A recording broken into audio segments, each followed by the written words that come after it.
here's Brody Brazil. You know, the topic of this video is something that's not commonly discussed. Doesn't seem like it's a popular topic these days. I'm also understanding it may not be a controversial topic, and that's a good thing. Maybe we all agree what I'm about to say here, and that is Mark Kotsay, in my opinion, deserves a lot of credit after his first 1.5 seasons as A's manager.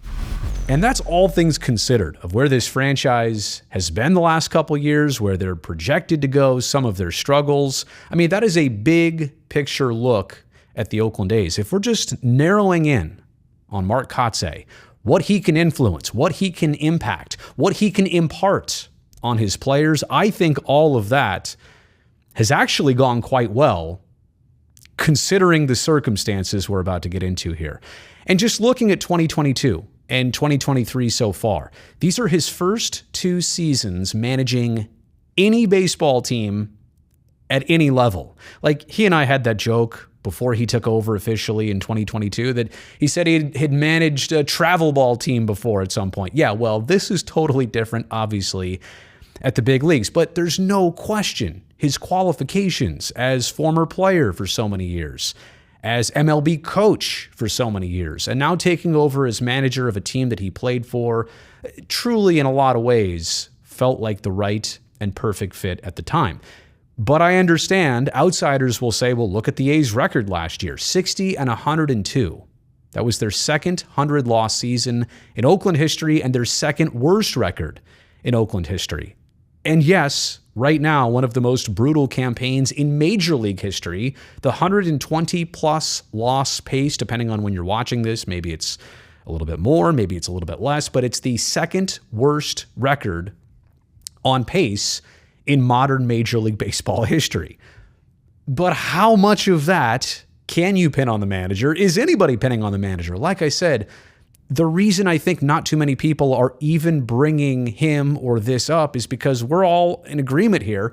I just want to state it, to establish it, that he's doing a good job. And for anybody to criticize and say any different, I don't think they're watching, or they're not watching the same thing I am. But you look at all of that, right? And typically, any other person, any other manager in a different situation, traditionally, like with those results, this current spot brings questions and concerns about the manager.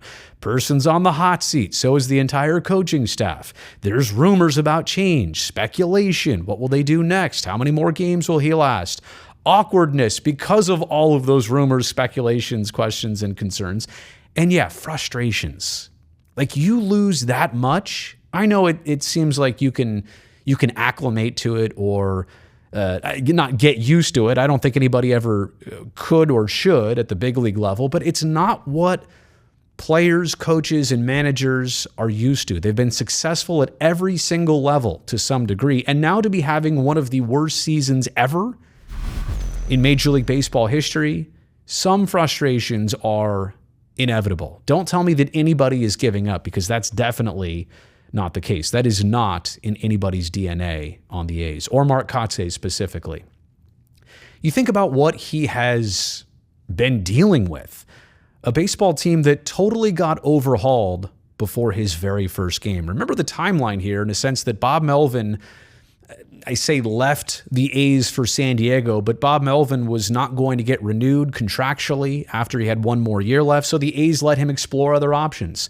San Diego came knocking. I think there were some other potential suitors, and so Mark Kotsay was hired shortly after that. I think it was late 21. Was it December of 21 or early 22? Brain fog. I'm losing it here. But yeah, right after Bob Melvin's departure, Mark Kotsay was hired internally. Great hire. We all could see it coming, and I think everybody was excited about that. But at that time, when he took over, January, February, and into March, right, the lockout was happening across Major League Baseball, so the rosters were frozen. Guys like Matt Chapman, Matt Olson, Mark Canha, still on the A's roster. Sean Murphy, I could go up and down the list. It was a much different baseball team the day Mark Kotsay took over than it turned out to be those very first days of spring training 2022. A trade every other day. Chris Bassett was one of the early ones to go too. So all of that, right? A team that was literally pulled out from under him. And also, look, I think, he expected that. I expected that the A's were going to get broken up after Bob Melvin's departure. And as soon as the lockout concluded and trades and transactions could be made, that it would be a different team. But let's never forget, when he took this job and what immediately followed it did not help his cause one bit, even though he might have had a pretty good idea that's how it would play out. But there's also this, not just a rough baseball season, but how about a franchise that's attempting to leave their home of 55 years? And no, that does not impact him on a daily basis of operating a baseball team and doing his job. But he's got a spot inside him that makes Oakland special for him. All of his kids were born here, had a couple really good seasons here, first big league job as coach, and now manager in Oakland. You can't tell me that Oakland is not special to Mark Kotsay. And so all of that also going on behind the scenes. And of course, he's asked publicly about the situation. What do you really, really expect him to be able to say as a response? Very guarded with his words, and I don't expect anything different. Guarded and careful with his words to describe the situation and his feelings. So let's move on. Like, the reasons why we should give Mark Kotsay a lot of credit here. A couple different things that I've seen. I want to identify 8 or 9 points here. A manager who still tries to win the day every single game. Late inning situation, bullpen moves, pinch hitter moves. He's not out there throwing in the towel of close games and saying, what's the difference if we win this or lose this? You can plainly see on the days where the A's have a chance, he's managing those games as if they were pennant race games or playoff games. Obviously, the A's will not get to that point this season, but you got to like a manager who still does their job diligently, as they should, all the way to the very end. I also can tell you that he does not try to cover up the team's failures. He doesn't try to pretend the record is not what it is, or that certain players' struggles are not what they are. He's very open and brutally honest sometimes about how things actually are.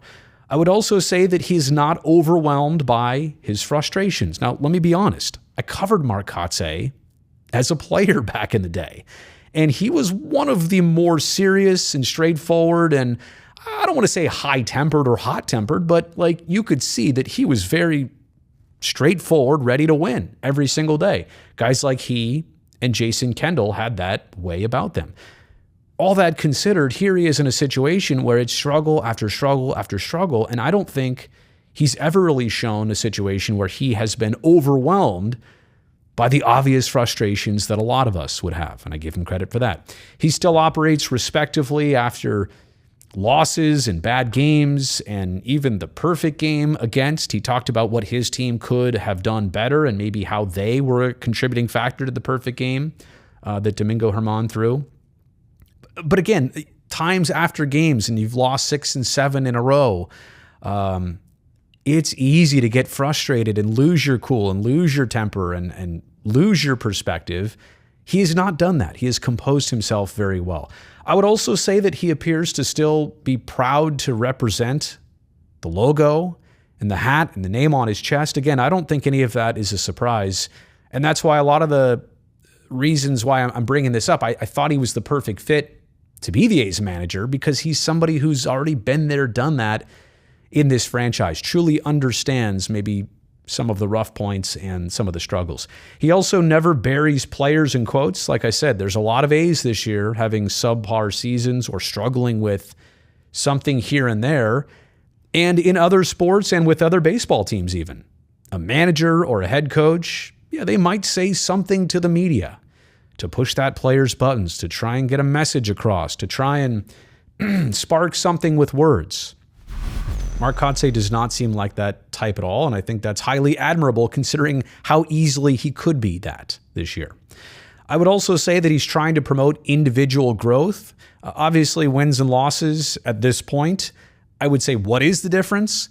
To him, it still matters, but even more than that is to make sure that this season, despite what the record might be, is that individuals don't lose opportunities to make themselves better, continue to grow and develop, and hopefully help this organization or their own careers down the road. I do not think he's trying to inhibit certain players for the benefit of winning another game or two here or there. He's also not afraid to try things this year. We've seen the bunt sign called a lot more than ever in A's history. Or how about stealing? Like Esteury Ruiz, I'm pretty sure, has a permanent green light. If you're on first base and you feel like running, go. If you're on second base and you feel like stealing third, try for it. It's all you. Those are things that some managers would say, nope, I'm controlling this. This is going to be my call. But he has not been afraid in this, experimental type season where the record is not going to matter for playoffs or not. He's not been afraid to try things. And I also think that he does seem loyal to seeing this through. I mentioned a minute ago that, seems pretty proud to still represent, the jersey and the logo on the hat. I just feel like you're not getting somebody who 120 games in with 42 left to play has decided, I've had it, which, look, maybe a lot of fans feel that way. Maybe even some players deep down feel that way. Mark Kotsay definitely does not exhibit any of that. But my only concern out of all of this for Mark Kotsay, again, I'm so happy for this opportunity for him to break into Major League Baseball as a manager and having never managed before at any other level, college, minor leagues, you name it. He goes right to being a big league skipper after being a big league coach. That's great, but I just don't want Mark's future opportunities or reputation to get tagged by this current experience and the win-loss record and the stats that come with it, if that makes sense. I don't want people or anybody to look back and say, whoa, if he's looking for a next job or for whatever reason, I'm not trying to kick him out of this either. I'm just saying I hope that none of this and what he has been subjected to, I hope it never counts against Mark Kotsay in any of his future endeavors, because if you're here and you're right now, you know what he's up against and you give him full credit for doing the very best he can. So like I said, I don't know that anybody's asking to make a video or if this is a topic that people are on the fence about or feel strongly about any other way, then give this man some credit. Now 1.5 baseball seasons into his managing career, and I think he's got a lot of years left. I think he'll, with a really good team, I'd be very interested and excited to see what he could do with it. But obviously, as for right now, it's kind of in the middle of a struggle until the A's are better built and until some questions about the future of the franchise are certainly answered. Hey, thanks for checking out this video. You made it here all the way to the end. Thumbs up down below for that. I greatly appreciate it. Also, don't forget to subscribe to this channel so that I can definitely see you next time.